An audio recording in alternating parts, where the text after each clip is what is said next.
73, bienvenue. Donc je viens de faire un petit unboxing. Donc antenne radio DT RD 601. Comme vous pouvez le voir, le RD 5R. Donc franchement ça n'a rien à voir avec le DM 5R. Je vais vous faire écouter la modulation. 1, 2, 1, 2, 3, 1, 2, 3, test. 1, 2, 1, 2, 1, 2, 3. Voilà. Donc vraiment une très bonne modulation. Donc c'est du biband évidemment. Je teste donc la modulation est bonne, pas de souci. Alors on va tester la puissance de l'appareil et on va tester bien sûr le TOS. Donc déjà on va tester la puissance comme je fais ces derniers temps. Donc on va tester ça. L'appareil, il faut trouver les adaptateurs qui vont bien sûr, c'est toujours mieux. Alors le voilà, il est là. Ah. Voilà, on va le trouver. Donc l'avantage de cet appareil, c'est que c'est très rapide et a l'air assez efficace. Voilà, je l'allume. Je vous montre sur 446 à 25.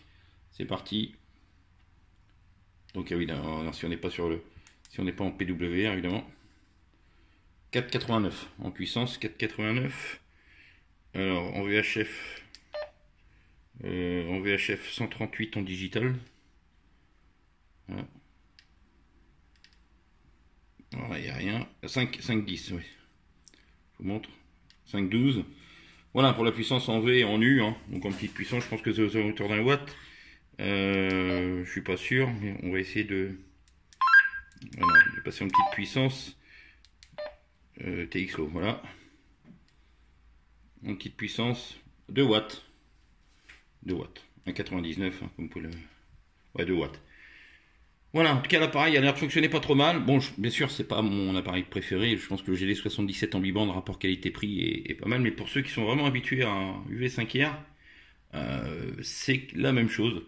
Après, voilà, voilà, on passe au test d'antenne.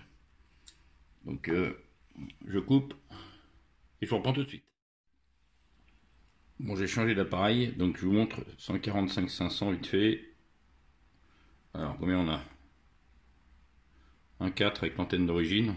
Ouais, c'est variable. On va essayer en U. On va passer en UHF. Alors, en UHF sur le canal 3. Voilà, je vous montre sur le canal 3.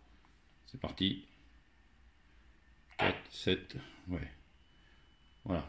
Bon, l'antenne d'origine, en tout cas en UHF, c'est pas génial. Voilà. Donc on se retrouve tout de suite pour le test de l'antenne du GD77. On se retrouve donc pour le test de l'antenne du bien sûr du Retevis, celui-là, le RT3S. Donc c'est parti, PMR canal 3, 2,7, 2,8, bon, ça va. Là c'est mieux que sur le GD77. Je croyais que c'était la même antenne esthétiquement, mais honnêtement c'est déjà mieux. On va tester en VHF vite fait. Allez, on va essayer une fréquence simplex. Ah, voilà. Donc là en puissance on a 4 et quelques watts. 1,3. Ouais, 1,3. Quand je dis 1,3 c'est 1,13. 1,15. 1,15. 145 700. Voilà. Donc, je vous remontre. Hop, en émission. Est-ce qu'il va fonctionner ce coup-ci? Voilà, on va y arriver. Voilà. Hop, le TOS. Voilà, bah, l'antenne n'est pas si mauvaise que ça, en tout cas sur le Retevis RT3S. Bon, ça reste une antenne qui est pas grande, hein. Mais voilà, quand même correct. Voilà, je vous remercie à tous et je vous dis à très bientôt. Et n'hésitez pas, comme d'habitude. Bon, bah j'ai fait quelques essais ce matin. Donc 73, donc j'ai fait quelques essais ce matin, donc avec le nouveau RD5R. Alors, en UHF, il ne fonctionne pas en réception, hein, quasiment rien, donc c'est une vraie daube. Voilà, donc je sais pas si c'est que ma version, alors je vais pas dire que c'est de la merde, bien sûr, je me permettrai pas, mais je vous le déconseille fortement à l'achat. En VHF, il fonctionne très bien, donc pas de problème de réception en VHF par rapport au test effectué. Très très bon. En UHF, bah nul. nul honnêtement, même à 15 km, je reçois pas des gens avec 5 watts en fixe avec des X510, donc voilà, je remercie en tout cas aux personnes qui m'ont aidé comme Philippe. Voilà, donc cet appareil, je dirais que si vous faites de la VHF, c'est très bien. Allez-y, hein, moi je vous le recommande. En réception, il y a certainement mieux, mais il fonctionne. En nu, par contre, c'est pas la peine. Allez, 73, vraiment désolé, je l'ai programmé et tout, et je trouve ça un peu dommage. Voilà, à plus tard.